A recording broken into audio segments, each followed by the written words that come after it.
What do you think the chances are of the Browns taking a wide receiver early in the draft?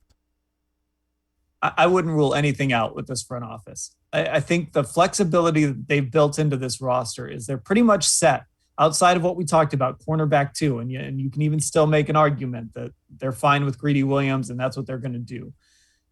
I wouldn't put anything past this group. If there's a receiver there, Rashod Bateman is a guy that I've kind of circled.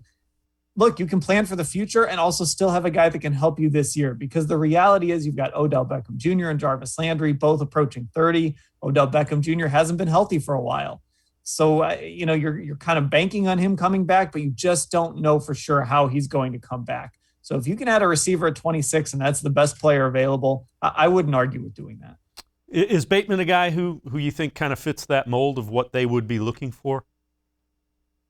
I think he is. And I think he's a guy that you look at, not just like you did, when they took Donovan Peoples-Jones in the 6th round last year, that was a flyer. And you can make the argument that they've already hit on that pick. No matter what Peoples-Jones does, even the rest of his career, he won you a football game or helped you win a football game in Cincinnati. He was a productive receiver for a 6th round pick. That's great value already. If you take Bateman, you're thinking long-term, you're thinking a guy that could eventually be a number 1 receiver for you. And I think Bateman checks those boxes.